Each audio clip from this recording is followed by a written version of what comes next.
రోజు ఆంధ్రప్రదేశ్ 9వ తరగతి సాంఘిక శాస్త్రం జియోగ్రఫీ టెక్స్ట్ బుక్‌లోని 6వ పాఠానికి సంబంధించిన పరీక్షను చూద్దాం. 6వ పాఠం జనాభా. ఇందులో 110 నుంచి 115 పేజీ వరకు. ముందుగా నేను ప్రశ్న చదువుతాను, మీరు కూడా ఆన్సర్లు రాయండి. లాస్ట్‌లో ఆన్సర్లు చూద్దాం.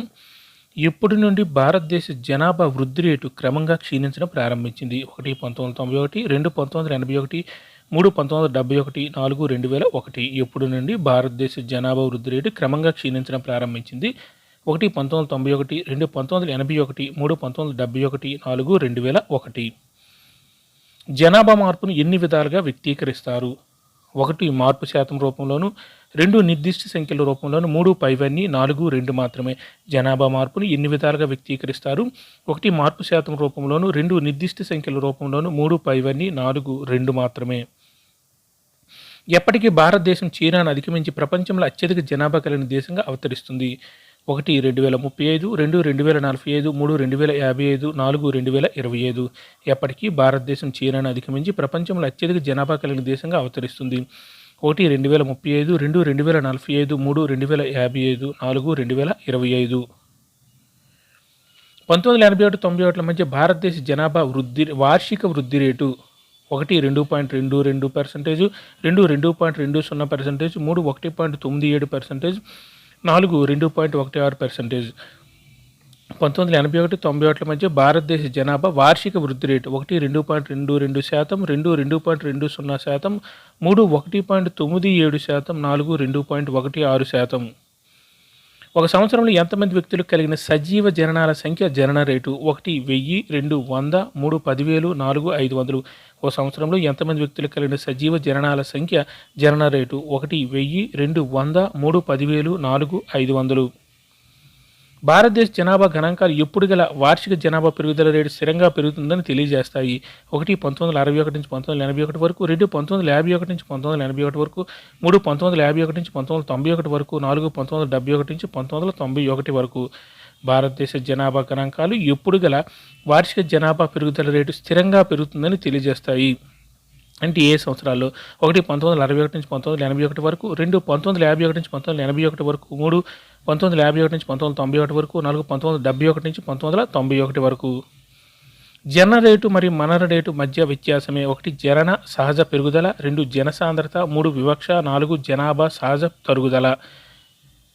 జనన రేటు మరియు మనన రేటు మధ్య వ్యత్యాసమే: 1 జనాభా సహజ పెరుగుదల, 2 జనసాంద్రత, 3 వివక్ష, 4 జనాభా సహజ తరుగుదల. జూన్ 2014న భారతదేశ ఎన్నవ రాష్ట్రంగా తెలంగాణ ఏర్పడింది? 1 28, 2 27, 3 29, 4 30.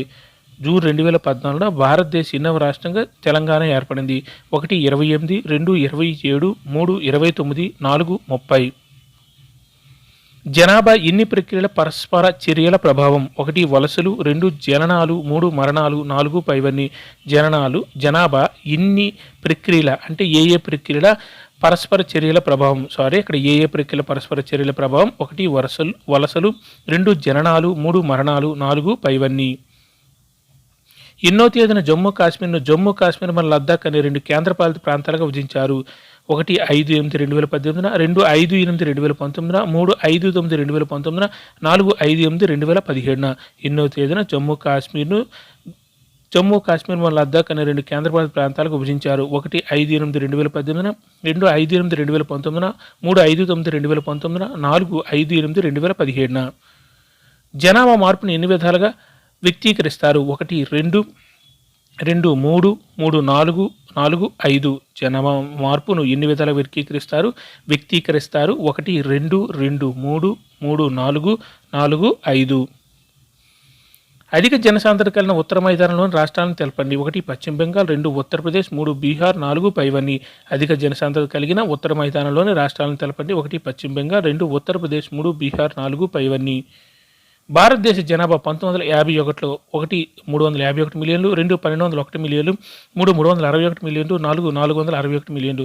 భారతదేశ జనాభా 1951లో: 1 351 మిలియన్లు, 2 1201 మిలియన్లు, 3 361 మిలియన్లు, 4 461 మిలియన్లు. చదరపు కిలోమీటర్కు 250 మంది కంటే తక్కువ సాంద్రత కలిగిన రాష్ట్రాలు ఏవి? 1 రాజస్థాన్, మధ్యప్రదేశ్, ఛత్తీస్గఢ్. 2 మేఘాలయ, అరుణాచల్ ప్రదేశ్, నాగాలాండ్. 3 జమ్మూ కాశ్మీర్, ఉత్తరాఖండ్, హిమాచల్ ప్రదేశ్. 4 పైవన్నీ. చదరపు కిలోమీటర్కి 250 మంది కంటే తక్కువ సాంద్రత కలిగిన రాష్ట్రాలు ఏవి? 1 రాజస్థాన్, మధ్యప్రదేశ్, ఛత్తీస్గఢ్. 2 మేఘాలయ, అరుణాచల్ ప్రదేశ్, నాగాలాండ్. 3 జమ్మూ కాశ్మీర్, ఉత్తరాఖండ్, హిమాచల్ ప్రదేశ్. 4 పైవన్నీ. భారతదేశ జనాభా 2011 1 1200.6 మిలియన్లు, 2 1210.6 మిలియన్లు, 3 1310.6 మిలియన్లు, 4 1028.7 మిలియన్లు. భారతదేశ జనాభా 2011 1 1200.6 మిలియన్లు, 2 1210.6 మిలియన్లు, 3 1210.6 మిలియన్లు, 4 1028.7 మిలియన్లు. అందరూ ఆన్సర్ రాశారా? ఓకే, ఇప్పుడు ఆన్సర్ చూద్దాం. ఎప్పుడు నుండి భారతదేశ జనాభా వృద్ధి రేటు క్రమంగా క్షీణించడం ప్రారంభించింది? కరెక్ట్ ఆన్సర్ 2 1981 నుంచి. ఎప్పుడు నుండి భారతదేశ జనాభా వృద్ధి రేటు క్రమంగా క్షీణించడం ప్రారంభించిందంటే కరెక్ట్ ఆన్సర్ 2 1981. మీరు టేబుల్ చూస్తే అందులో యాన్యువల్ గ్రోత్ రేట్ అంటే వార్షిక వృద్ధి రేటు, మనం ఇక్కడ వార్షిక వృద్ధి రేటు అంటాం కదా, 51లో 1.25 ఉండి, 61లో 1.96 ఉంది, 71లో 2.20 ఉంది, 81లో 2.22 ఉంది. తర్వాత 91కి వచ్చేసరికి 2.16, 1.97, తర్వాత 2011కి వచ్చేసరికి 1.64. ఆ వృద్ధి రేట్ అనేది 81లో 2.22 ఉంటే 91కి వచ్చేసరికి 2.16. అంటే వృద్ధి రేటు తగ్గింది. జనాభా పెరగడం తగ్గలేదు, కానీ వృద్ధి రేటు మాత్రం తగ్గింది. ఎప్పుడంటే 1981 తర్వాత. అంటే పర్సంటేజ్ ఆఫ్ పాపులేషన్ అనేది అంటే ఎంత తగ్గుతూ ఉంది. ఇక్కడ జనాభా ఎక్కువ ఉండడం వల్ల పర్సంటేజ్ తరిగినా సరే ఏమవుతుందంటే జనాభా ఎక్కువగా పెరుగుతున్నట్టే మనం చూడాలి. ఎప్పుడు నేను భారతదేశ జనాభా వృద్ధి రేటు క్రమంగా క్షీణించడం ప్రారంభించిందంటే 1981 నుంచి. Correct answer 2. జనాభా మార్పుని ఎన్ని విధాలుగా వ్యక్తీకరిస్తారు? కరెక్ట్ ఆన్సర్ 3 పైవన్నీ. మార్పు శాతం రూపంలోనూ, నిర్దిష్ట సంఖ్యల రూపంలోనూ. మనం చెప్పుకున్నాం కదా, జనాభా మార్పు ముందు సంవత్సరం 2001లో 100 మంది జనాభా ఉంటే 2011లో 200 మంది ఉంటే 200 నుంచి 100 తీశారు అనుకోండి, 100 మంది జనాభా పెరిగారు. అది నిర్దిష్ట సంఖ్య, అంటే నిర్దిష్ట సంఖ్యల రూపంలో యాబ్సల్యూట్ ఇంక్రీజ్ అంటాం. అదే మార్పు శాతం అంటే వార్షిక శాతం, అంటే ఒక సంవత్సరానికి ఎంత పర్సంటేజ్లో పెరుగుతారు? 20%, ఇక్కడ చెప్పుకున్నాం కదా ఆల్రెడీ ఇంతకుముందు, 2.2%, 2.3%, లేకపోతే 2.2%, అలా వార్షిక వృద్ధి రేటు రూపంలో కూడా చెప్తారు జనాభా మార్పును. కాబట్టి కరెక్ట్ ఆన్సర్ 3 పైవన్నీ. మార్పు శాతం రూపంలోను, అంటే శాతం రూపంలోను, నిర్దిష్ట సంఖ్యల రూపంలోను. Correct answer 3. ఎప్పటికీ భారతదేశం చైనాను అధిగమించి ప్రపంచంలో అత్యధిక జనాభా కలిగిన దేశంగా అవతరిస్తుంది? Correct answer 2 2045. ఎప్పటికంటే ఏ సంవత్సరానికి భారతదేశం చైనాను అధిగమించి ప్రపంచంలో అత్యధిక జనాభా కలిగిన దేశంగా అవతరిస్తుందంటే 2045కి. Correct answer 2. ఇది ప్రెడిక్షన్ మాత్రమే, ముందు కూడా అవ్వచ్చు. 1981-91 మధ్య భారతదేశ జనాభా వార్షిక వృద్ధి రేటు? Correct answer 4 2.16. అక్కడ చూడండి, 1981-91 మధ్య భారతదేశ జనాభా వార్షిక వృద్ధి రేటు అంటున్నారు. కరెక్ట్ ఆన్సర్ ఏంటంటే 4 2.16. 81-91 మధ్యలో అంటే దాని అర్థం ఏంటారు, 81 తర్వాత 91 ముందు. కాబట్టి 91 సంవత్సరానికి ఎదురుగా ఉన్న వార్షిక వృద్ధి రేటు మనం తీసుకోవాలి. కాబట్టి 2.16. ఆ సంవత్సరంలోనే అంటే 81 తర్వాత ఏమవుతుందంటే వార్షిక వృద్ధి రేటు అనేది తగ్గుతూ ఉంది. అది సింబల్ అనమాట. 1981 అనేది గుర్తుపెట్టుకోండి. నెక్స్ట్ 1991 ఏమైనా అడిగితే 1991 మీద వార్షిక వృద్ధి రేటు అంటే 81లో 2.2 ఉంది కదా, అంతకంటే ఎక్కువ ఉండాలేదని అనుకోవద్దు. కానీ 2.16. Correct answer 4. ఒక సంవత్సరంలో ఎంతమంది వ్యక్తులకు కలిగిన సజీవ జననాల సంఖ్య? జనన రేటు. ఇక్కడ జనన రేటు ఎంతమంది కొలుస్తారు అంటే 1000 మంది. Correct answer 1. ఒక సంవత్సరంలో ఎంతమంది వ్యక్తులకు కలిగిన సజీవ జననాల సంఖ్య? జనన రేటు. ఇక్కడ జనన రేటును ఎంతమంది జనాభాకు పుట్టిన జనాభాని జనన రేటుగా పిలుస్తారంటే 1000 మంది. 100 మంది కాదు, 1000 మంది. Correct answer 1. భారతదేశ జనాభా గణాంకాలు ఎప్పుడు గల వార్షిక జనాభా పెరుగుదల రేటు స్థిరంగా పెరుగుతుందని తెలియజేస్తాయి? ఇప్పుడు వార్షిక గణాంకాల రేటు ఉన్నది కదా, వార్షిక జనాభా పెరుగుదల రేటు, ఆ రేటు అనేది దేన్ని తెలియజేస్తుంది? ఏ సంవత్సరాల్లో జనాభా పెరుగుదల రేటు అనేది స్థిరంగా పెరుగుతుందంటే మరి తగ్గట్లేదు, ఒకసారి స్టార్ట్ అయిందంటే అది పెరుగుతూ ఉంది. ఏ సంవత్సరాల మధ్య అంటే కరెక్ట్ ఆన్సర్ అండి 1951-81 వరకు. 81 తర్వాత వార్షిక వృద్ధి రేటు ఏమవుతుంది? తగ్గిపోతుంది. కానీ 51 నుంచి 81 వరకు ఏమవుతుంది? పెరుగుతూ ఉంది, స్థిరంగా పెరుగుతూ ఉందంటే ఏ సంవత్సరం వరకు అంటే 1951 నుంచి 81 వరకు. Correct answer 2. జనన రేటు మరణ రేటు మధ్య వ్యత్యాసమే? Correct answer 1. జనాభా సహజ పెరుగుదల, అంటే నేచురల్గా జనాభా పెరగడం. జనన రేటు, మరణ రేటు, ఎంతమంది చనిపోయారు, ఎంతమంది జన్మించారు, ఈ మధ్య వ్యత్యాసాన్ని ఏమంటారంటే జనాభా సహజ పెరుగుదల. జనాభా అనేది న్యాచురల్గా పెరగడం. Correct answer 1.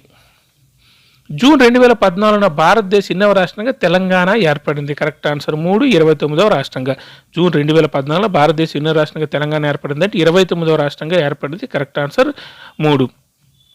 29 రాష్ట్రం ఏర్పడింది కదా, మరి 29 రాష్ట్రాలు ఉండాలి కదండి. 28 రాష్ట్రాలు, 8 కేంద్ర పాలిత ప్రాంతాలు ఉన్నాయంటే అక్కడ ఇంకోటి ఉంది, జమ్మూ కాశ్మీర్ మరి లద్దాఖ్ 2 కేంద్ర పాలిత ప్రాంతాలుగా మార్చేటప్పుడు ఏమైందంటే 28 అయిపోయింది. జనాభా ఎన్ని ప్రక్రియల పరస్పర చర్యల ప్రభావం. Correct answer 4. పైవన్నీ వలసలు, జననాలు, మరణాలు. జనాభా ఎన్ని ప్రక్రియల పరస్పర చర్యల ప్రభావం అంటే ఏ ప్రక్రియల పరస్పర ప్రభావం చూపిస్తుంది జనాభాపై ఏంటంటే అవి వలసలు, జననాలు, మరణాలు. ఈ 3 కూడా కరెక్ట్ ఆన్సర్ 4. పైవన్నీ. ఎన్నో తేదీన జమ్మూ కాశ్మీర్ మరి లద్దాఖ్ అనే 2 కేంద్రపాలిత ప్రాంతాలుగా విభజించారంటే ఆల్రెడీ మనం చెప్పుకున్నది. Correct answer 2. 5/8/2019 ఆగస్టు 5న 2019 ఆగస్టు 5, 2019 జమ్మూ కాశ్మీర్ మరి లద్దాఖ్ అనే కేంద్రపాలిత ప్రాంతాలుగా విభజించారు. Correct answer 2. జనాభా మార్పును ఎన్ని విధాలుగా వ్యక్తీకరిస్తారు. Correct answer 1, 2. జనాభా మార్పును ఎన్ని విధాలుగా వ్యక్తీకరిస్తారంటే 2 విధాలుగా. Correct answer 1. అధిక జనసాంద్రత కలిగిన ఉత్తర మైదానంలోని రాష్ట్రాలను తెలపండి. ఆల్రెడీ మనం మ్యాప్లో చూసాం కదా, రేడియం జనసాంద్రత కలిగిన ఉత్తర మైదానం రాష్ట్రాలు. Correct answer 4. పైవన్నీ పశ్చిమ బెంగాల్, ఉత్తరప్రదేశ్, బీహార్. ఆ మ్యాప్ చూస్తే మీకు క్లియర్గా కనిపిస్తుంది. పైన ఉత్తరప్రదేశ్, పక్కన బీహారు, పశ్చిమ బెంగాల్. ఈ రాష్ట్రాల్లో జనసాంద్రత అధికంగా ఉంది. ఆ రాష్ట్రాలు ఏంటంటే పశ్చిమ బెంగాల్, ఉత్తరప్రదేశ్, బీహార్. Correct answer 4. పైవన్నీ. భారతదేశంలో 1951లో జనాభా. Correct answer 3. 361 మిలియన్లు. భారతదేశంలో 1951లో జనాభా ఎంత అంటే 361 మిలియన్లు. గుర్తుపెట్టుకోండి, 361 మిలియన్లు 1951లో. Correct answer 3. చదరపు కిలోమీటర్కు 250 కంటే తక్కువ జనసాంద్రత కలిగిన రాష్ట్రాలు. Correct answer 4. పైవన్నీ. ఇవన్నీ 200 ఆ మ్యాప్లో చూస్తే మీరు 250 మరి అంతకంటే తక్కువ రేడియం కలర్లో అన్ని పెట్టారు కదా, ఒకసారి చూడండి. ఇటువైపు రాజస్థాన్, మధ్యప్రదేశ్, ఛత్తీస్గఢ్. నెక్స్ట్ పైకి చూస్తే జమ్మూ కాశ్మీర్, లద్దాఖ్ కూడా ఉంది కదా ఇప్పుడు. హిమాచల్ ప్రదేశ్, ఉత్తరాఖండ్. అటు తూర్పు వైపు వెళ్ళారు అనుకోండి సిక్కిము, అరుణాచల్ ప్రదేశ్, నాగాలాండ్, మణిపూర్, మిజోరాం, మేఘాలయ. అలా మ్యాప్ గుర్తుపెట్టుకుని ఈజీగా రాష్ట్రాలన్నీ గుర్తుపెట్టుకోవచ్చు. Correct answer 4. పైవన్నీ. చదరపు కిలోమీటర్ 250 కంటే తక్కువ సాంద్రత కలిగిన రాష్ట్రాలు ఏంటంటే ఇవన్నీ. Correct answer 4. పైవన్నీ. భారతదేశ జనాభా 2011లో. Correct answer 2. 1210.6 మిలియన్లు. 2011లో భారతదేశ జనాభా ఎంత అంటే 1210.6 మిలియన్లు. 2011 ఓకేనా, 1210.6 మిలియన్లు. Correct answer 2. అదే 1951 అయితే 361 మిలియన్లు. అందరూ ఆన్సర్ రాశారా? ఓకే, ఇప్పుడు అక్కడ ఆన్సర్లు ఉన్నాయి చూసుకోండి. Thank you.